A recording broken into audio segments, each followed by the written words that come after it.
Anyways, I'm a late riser. He has to get his Overwatch rank, according to the producer. Very important meeting. Well, I don't play Overwatch, so I guess I'm doing this instead. This is more exciting anyways. We have game number 3, and this is one of the last tournaments that you'll have the pleasure of watching before TI, so you need to get your Dota fix in before all these teams start scrimming in private and practicing for a big $20 million tournament known as the International. Alright boys, last game, loser is eliminated, winner gets a chance to keep playing. Q is You made it sound so anti-combat. If you win, you get a chance to keep playing. they are in the lower bracket, so it ain't good. Looking at the early Observer Ward placement, this time they've smoked up. So Kaka placed an Observer Ward on the... I think Q might just get first blooded. Oh, not if he misses. Yeah. Could have waited for the Kaka block, but decided against it. Kaka. I think Kaka's ward's gonna get de-warded here. Wait, Q is actually fighting a little bit in the river. Here comes Faith. The Shackle is online. Sunstrike KS. Give him that first blood. What? Where's Sunstrike? SCCC, hello? If he Sunstrike earlier, his Veno didn't have to chase up and die. Yeah. Just gonna call that one out. Option. Sorry, I need to turn on Edge Pen. We good. We good. That is what happened. I wonder if there's ever a case where you take Waning Rift level 1. That might have been the case where you take Waning Rift level 1. I don't know if he would have gotten close enough to Faith, but he was almost close enough. Oh, another stun comes out on OP. Oh. He is shackled. He is dead. Sunstrike? No, I don't think he wasted mana. He already wasted one. Like, look at his mana right now. Oh, yeah, he's already at like 200. You need more mana. I don't know. Getting a kill means you could just fairy out Clarity and, you know, feel But good he's not guaranteed to get it. It's 100 damage. They'd have to... He's stunned. Yeah, You're a pro player. There's just too many small things that can happen. Like maybe he just gets ninja denied from some weird hero that's over there. Alright. It's generally not worth the risk. It's like the benefits are tiny. Alright? Getting experience and the gold A level 1 hero. could be like level 3 by now. I'm just kidding. You can't be level 3 by now. Yep. Well, one of the things that is true for the TIE Hunters in this tournament is the laning stage has been all poop. What is this ancient pool? What just happened? Is this new technology? What just happened there? This should not be possible. This should not be allowed. Wait, what? This is game. How do you make it? How did he do? I have to watch the replay for this. Exit the game now to watch that move. Do we have this technology to go back in time? Is there a delayed stream I can watch somewhere? Oh my! Actually, no one would be watching that Because I didn't show it on camera. My bad, I guess. What? How do you pull that? But how? I don't know. Oh, here comes Light of Heaven. Shrines is 100%. The thing is, the Baboka didn't have anything skilled at that point too, so I know he didn't like.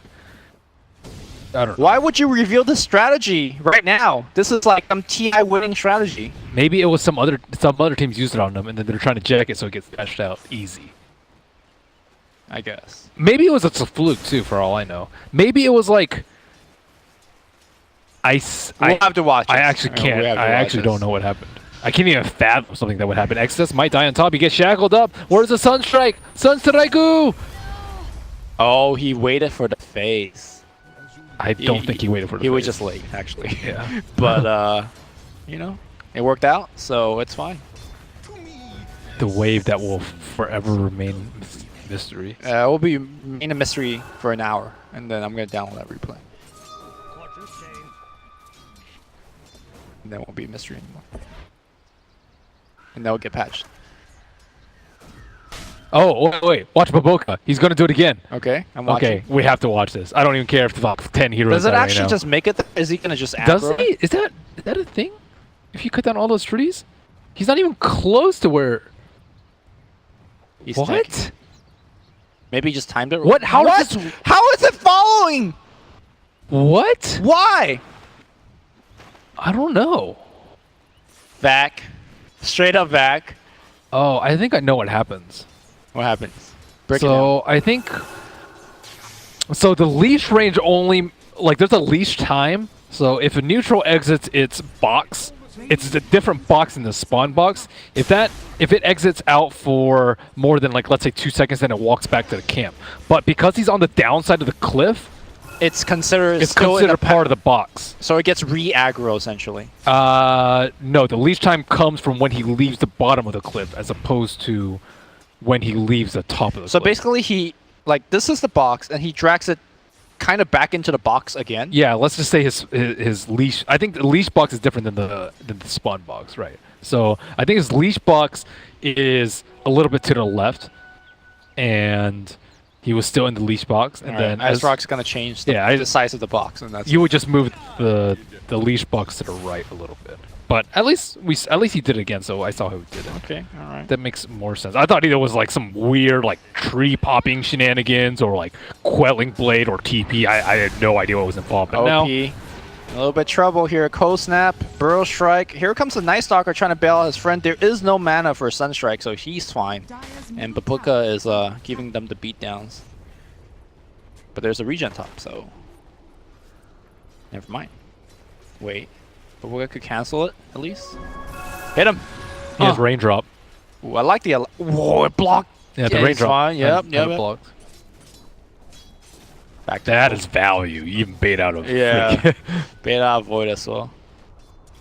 Mana cost is expensive for that Night Stalker. Yeah.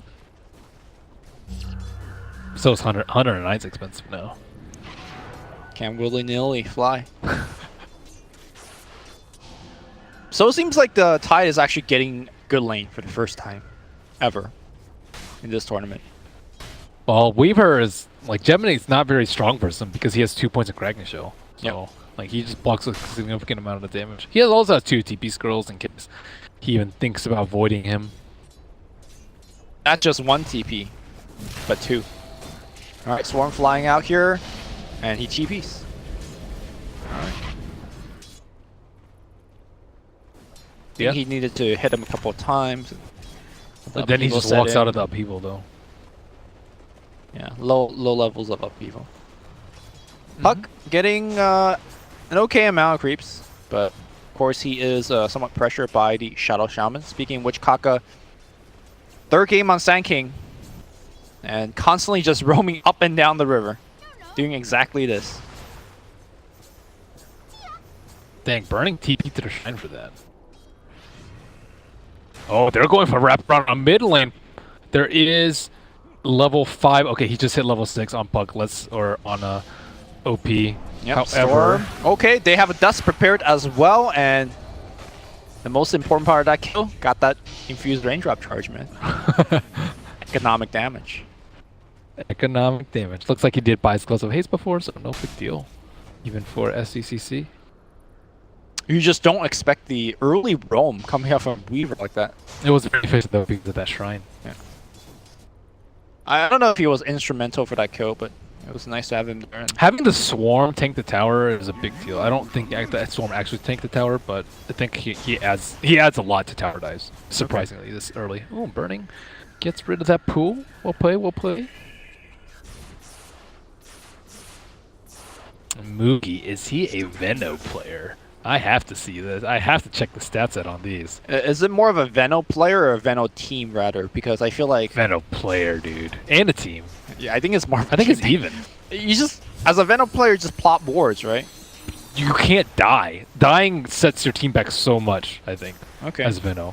Unless you die in a team fight, but like you just need a lot of uptime and a lifetime to set up these wards. It's not like a normal hero. It's kind of like Shadow Fiend, I think, in that regard, where you need this like ramp up time while you're alive.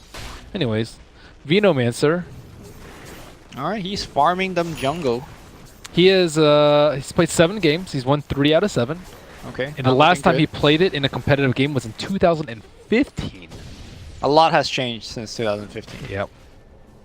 I'll check his pubs. Maybe that's a little bit different. I mean, I think I don't know what pub actually means, because this is a very team-oriented hero, right? Like. Yeah, but you still need to play him in pubs. All right. Last time he played was 3 months ago. He's only played 16 times total, so he's actually not terribly familiar with the hero. He's buying the right items. That's a good start, I guess. Kaka roams around, but the ward does somewhat spot him. He's going for the rune. He's gonna get it.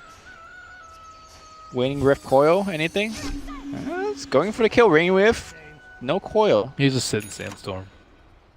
You know, regen rune's gonna get picked up by the Sand King.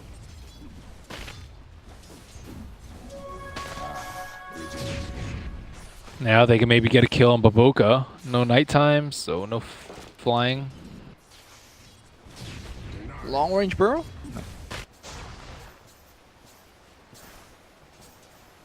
So now Storm's jungling, so Newbee need to get something in return. Either pressure towers, get kills, or farm neutral of their own. Looks like it will be the third choice as Faith and Mugi rack up some XP. Faith's actually pretty high level. I think he can get a tome at 10 and B6. IG's making a rotation top. No, just farming more in the jungle. Night Stalker just sapping some experience. They are expecting a push coming. Faith is level 5. Not gonna happen here. Coil on 3. Gonna try to chase into these wards. TP out immediately. What a cancel from Boboka. Long range. Faith likely dead. No, he's just gonna run away. In fact, the Venommaster ultimate pushing people back. Sunstrike not gonna hit. And now Burning's in there. He needs a time lapse, but he's look at how many wards he's fighting under. All right, them out. They out. So 1-for-1 trade. I think Newbee's happy with the trade. Yeah, I think they're pretty happy with this trade too. Sand King with 10 stick charges. Could be in a little bit of trouble here unless he ninja burrow strikes. Yeah. In fact, he does. Burning still on the chase. Sandstorm in a couple of seconds, juking Burning a little bit. And now Sandstorm's up. Swarm will not hit. You can Sakuchi over it over and over again, but it's the bait. Jebaited. Long have we waited. Burning, get out of here. Oh, wow. Baboka. Damn. Actually, Kaka. For some reason, I thought it was Baboka. Kaka. Yes. Nice. Mugi. Conversion. All right. One more, one tower. Is that, is that the conversion? No, Veno. I don't know if conversion is the right term to describe him. But he's losing a lot of his wars to the tower, and XSS is getting a lot of last hits as a result. Okay. XSS can complete his power threats if he wants, but I think he's waiting a little bit to see how much gold he could get before making that decision. Getting an early blink might not be the worst. Ravage, is it going to get committed? Nope, just Burrow Strike, Sunstrike, all the strikes, and that shall be a kill. Faith will grab it. Level 6 can commit the Serpent Ward. He was greedy last game by not dropping it. And this game he doesn't need to. Yeah, looks like there is no response whatsoever. It's because they had to deal with this Veno sponge on top. And that's the power of Veno, right? As a core, he's gonna just sit here. So he basically says, I think he could have placed like one up here though, right? Like, what's the harm? He's losing so many to the tower anyways that I think he could. Like the scouting is pretty important. Even like the extra poison sting damage is also pretty important. Well, the scouting will be done by this ward here, seeing the IG rotation. Or place a plague ward to scout. Flying over the trees, they see Mugi. Mugi is gonna get silenced. The zip a little bit off the mark here. Here comes Tai TP. They gotta just back off. Boboka is not gonna hit by the Gale. It looks like they should be able to retreat just in time. And he hasn't even taken down the tower yet. He's been parked up here for a pretty long time. I'm pretty sure Venosman would have had that tower down. OP teleports right in, gets Hex immediately. Burrow Strike, Sunstrike, everything is available, but looks like it was just enough, barely. They need mana so they can push this tower. Unfortunately, they do not have enough mana to convert with the Mass Serpent Wards. GG, no Arcanes. Invisibility. So you were critiquing some Tidehunter players earlier. Oh, he just struts up and whacks his tower. I guess he's getting a free tower here. But I think the way KP plays is way better than other Tidehunters. Because it's a little bit of him being in the right place at the right time. It's a little bit of the team playing very well around the Tidehunter. He's like always just in a super forward position and keeps his farm up at the same time. Boboka being very aggressive. Kaka sees him the whole way. And he pings out maybe there's a ward or there or something. But there's nothing. I think Boboka might be a little bit too tanky to actually force the kill. 960 HP with infused raindrops. And the flight. The power of flight. Right.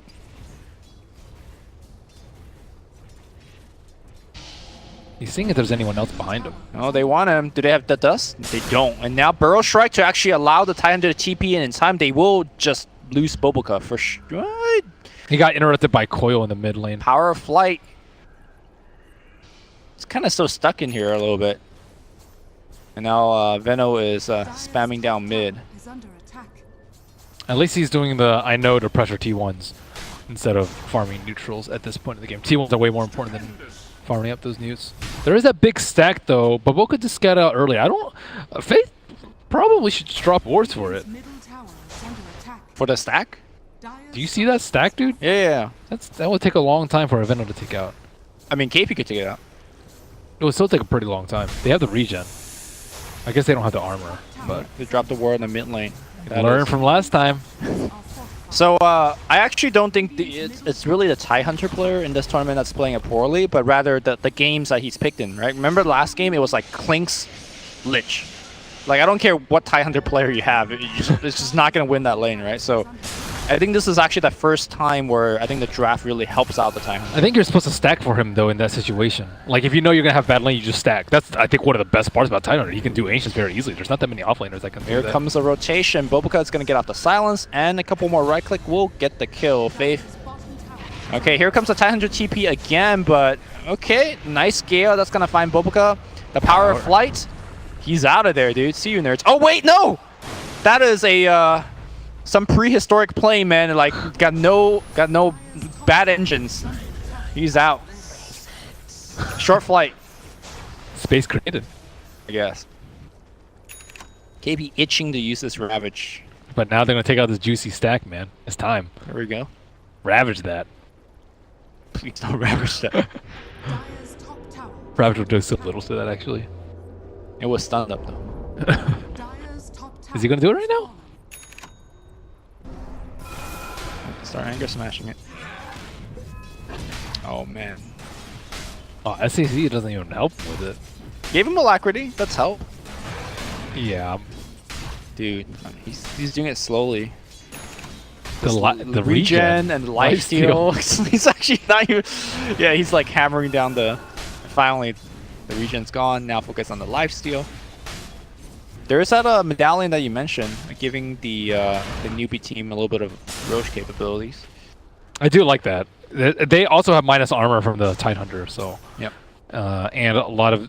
The Venomancer inside the pit's actually surprisingly good. You just set up a ton of wards, and if they go on you, so be it. And they're going to have the double wardage. Shaman Venomancer is a plague upon this land. And Weaver going for Diffusal first. What is he actually diffusing? I'm not sure. I think it's just to kill the Shadow Shaman and get that extra physical damage, that synergy with the Swarm. However, it's not very good versus the wards. Boboka creating space. Yeah, I suppose. Mugi got the kill for that one. Looks like he's gonna finish a pike after this. They might actually just be able to do Roach right now. It's daytime and there's no darkness for a pretty long time. Yeah, they could commit the ward. They have the medallion.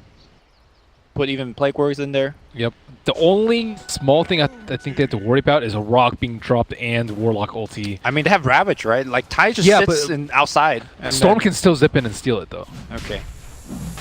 Well, if Storm wants to zip in and play with his luck, right? Because he needs to dodge Burrow Strike and Hexes.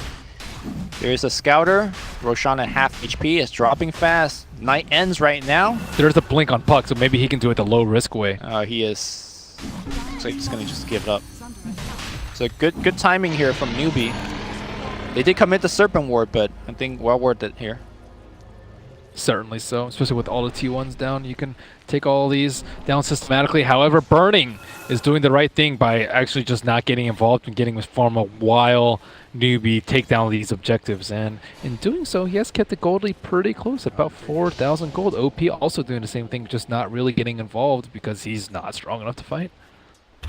Okay, well, we saw what Burning was able to do with a couple of items last game. A little bit of kind of different item build this time around, though. Yeah, I'm a little surprised he didn't go Lincoln's, but maybe he deems it too slow for this sort of game where you know you're going to get sieged with most most Serpent Ward cooldowns. There is a smoke play coming out from Q and XSS. They are backing up, burning up on the top lane. I think he's not going for the Lincolns because he knows he's never going to be the first one in. Like, he's not going to be the... Yeah. Like, he has Puck and a Storm, right? Like, he's going to wait for those two to go in. He's going to No drop this. faith. He did. Free Bloodstone charge. Jump out. They do. Mugi doing Veno things. Does not have a teleport scroll. So he can get stranded here, but one of the power of the Veno push is that it sometimes it's so dangerous to go for a kill. You get veiled, you get galed and ulted.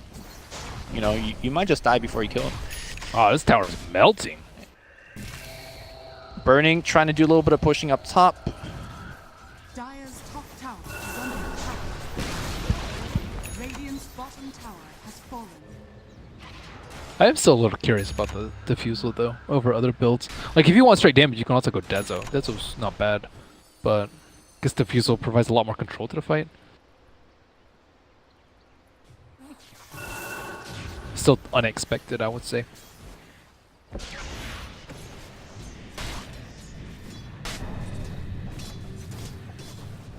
Yeah, I don't see like the utility of the Purge active. Trying to go for the conversion right now. Faith and Ka got smoke near the T2 on the Dire side as they make their way towards behind SCCC. Wow, he has Scepter already and almost bots. Yep, the Invoker is certainly rich. The tier 2 mid, I think, is where IG would probably, you know, try their best to hold. Now with Boboka getting caught out like this, Burrow strike, ooh, blink up, and they just miss Boboka. It is Darkness Night, so their smoke just popped and had no idea that Boboka was so close to them, but in the wrong direction. Boboka is getting out there to actually get some deep wards. I like this, but the mid tower looks like it is going to be forfeited. No, are they not going to have to drop wards for it, though? That could be a disaster, because then they could force everyone back to the T3 and get some free damage with the Shaman wards. Are Newbee going to actually press up? I think so. They have the Aegis. I don't really see why not. They also haven't used Ravage this game, and they have a mech. This could be a potential disaster for IG.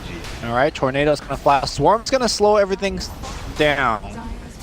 Trying to make sure that Faith doesn't just drop. Well, Faith just walk and drop the ward, and here we go. Who's going to hit the wards? Oh, people slowing this down. There's a Fatal Bomb being dropped as well. Night Stalker and Storm are just not in the fight right now. Glyph's going to get popped, but the wards are just building up more and more and more. Burning now working on the wards a little bit, but they're going to lose tier 3 for sure. And Newbee, again, they have the Ravage, they have the Aegis, they don't even need the back. The mech's going to get popped, they're going to focus on the melee racks. Tornado's going to hit on 2. IG in a lot of trouble right now. They are definitely going to lose that melee racks. Okay, Silence on 3, Coil on 3 as well, but Ty just sits in the front. He's got the Ravage available. The Balance team, Rock, very good. Can they take out anybody? No, nobody dies just yet.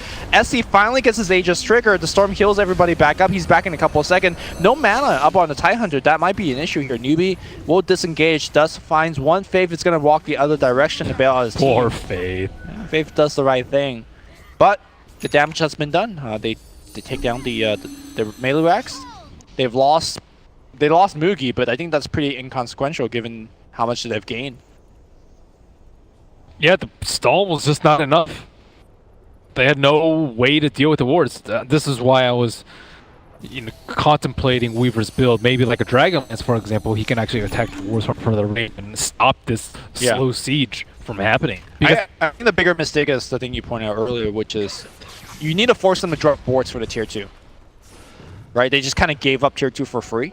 And then the tier 3 was where the war was from. That's double-edged sword, though, because if you take a fight at the T2 and you lose the fight, they don't even need wards. They just take the T3 for free. I mean, it's more like IG did nothing about the tier 2. They could have thrown a couple of spells. They did. They stopped the wave. But that's about it. They could have maybe fake one. I don't know. It's still dangerous. All right, Invoker's going to get caught. Keep in mind that he doesn't have the Aegis anymore, but look like he might be fine. He's got the Tornado. He forced that away. The Coil breaks, I believe, and he gets mech back up. The Ravage comes in, and he's going to turn on all of them. SC's going to survive the big smoke gank. They did have to use the Ravage, but hey, man, your Invoker is alive. You got a couple more kills. And right now, IG is... They just have to rely on split push. Wards are up again. Yeah? No Ravage up this time, but they didn't need Ravage last time. He was out of mana. I guess that's one thing that Fusa is very good for. The last time was the threat of the Ravage, but regardless, Newbee pops a Gyro, pops a charge, and we're going high ground again. Dire's top tower. Yeah, with the dead burning, and a very weak burning at that. And also that Shrine is down. That Shrine is huge when you're trying to survive a Venom ulti. Yep. Only level 1 Drop Faith the ult. wards, Faith. Is he waiting for something? I mean, the Weaver's still down. Not anymore, but... Is he waiting for Tome? Yeah, there's a Tome flying, but I think... Speed boost? Oh, they're actually smoking around Baboka and burning Get the chicken before... Oh, they see the chicken. It's a Tome. Well, you could just kill Fave, right? But Fave is going to be able to drop his ward regardless. They're running towards him. Tornadoes cut him off. He dropped the ward already. It's... perhaps a little bit too late. Yeah, there's no reason for Newbee to fight here anymore. All they have to do is stay alive. Faith still alive. The Venom ult hits a couple people, and now Bubblegut's gonna get shackled up. He's gonna get dropped, perhaps a little bit too late. Those wards starting to stack up and deal a ton of that damage. Buyback coming out from Burning. There is a buyback from Warlock. He has to spend as well. The Grieve, or the Mech rather, comes out. And same story as the mid lane. Nobody take down the wards, and the wards will go to work. What a dirty Shrek coming out from Newbee, but it's gonna work out here. Zip forward, goes for, oh, that is a dieback on Burning. If he dies again, no Shrine for him to activate. He's taking a ton of that damage. Activate Mist Shrine, the Sunstrike will not hit, but the buildings all go down. IG down 2 Raxes, and the line's being drawn on the top lane. It's like, you know, all we have to do is get this. I've rarely seen Invoker used as the backbone of a push strategy, but it's working out quite well for them. He actually protects our team quite well with the Tornado usage, also gives him a lot of physical damage with the Alacrity, and also gives him late game insurance in case these pushes do fail. But one of the bad things about Night Stalker, he's awful versus this sort of push. Yeah, they got the chicken, and yeah, you can see them, but you can't actually do anything about it. You can't walk up and hit the wards. I think the only hero that he's better than when it comes to these kind of pushes in the 4 position is something like Ricky or Bounty Hunter, right? Like, they do nothing, but this is like not much better. Maybe you could run in and go hard on the Invoker, but he's maybe if he bought a hood too, he could actually tank a little bit more. Yeah. But he went for a Sage first instead. Perhaps opting for what, a Halberd? Disarm? I'm not sure who is he disarming. Like, there's a freaking TIE Hunter. Invoker, right? Like, Invoker staying back to make sure that he gets off good tornadoes and stuff. Yep. All Newbee has to do is like drag out the fight a little bit because Venom just sets up camp. Rasta puts down his wards. They need to take a fight before you mentioned, but right now, isn't it like haven't they kind of already lost? I think they have. Like, it's their 15,000 gold. Like, I think take a fight that far out. Actually, I think they made the correct strategical move last fight to wrap around. Like, you get fit before he dropped down his sword, right? But you know, the wraparound took a little bit too long. Right now, OP doesn't have mana, so they're gonna give up the tier 2 yet for free again. So they have to jump him like right on that ramp, a little bit to the south. Yeah, and well, you smoke around half the team or something. Radiant's top tower has fallen. Well, with KP out in front, And that's why you have to go around. They smoke, but it's too late. It's too late, Rasta yeah. just dropped ward right now. Okay, he's gonna get zipped, but whatever. He's done his job. They're gonna blow up Faith. Faith, in fact, doesn't even die right now. He's gonna be okay. Storm's out of mana on the back line. Storm is going in, but Storm is... All right, you got Faith, guys. Good job. Coil's gonna get used. OP's gonna walk the other direction, but Kaka's gonna laugh at him as they chase him down. They've dropped a meteor as well, maybe. Meanwhile, the rest of the team, okay, they did take down the ward as they chased the Storm, so that's... they still have Ravage. He's just messing with them with the Ravage. There's that taunt. There's more chat wheels. He did run out of mana doing this, though. He did get mana burn all the way down by burning, but it doesn't matter. They're about to get megaed. Okay, they dropped the rock. On the back line, though, they are gonna now focus on the next Burrow Strike on the burning. And the melee Rex, it will be a slow and painful death, but Newbee's done it. They have gone mega creeps against IG. They're up about 20k. That's how you execute a push strat, and that's how you not defend versus the push strat. That was pretty straightforward from them, and they just mounted their defense way too late. You cannot let your first Rax drop. Well, yeah, it was somewhere in between the decision to lose a T2 and a T.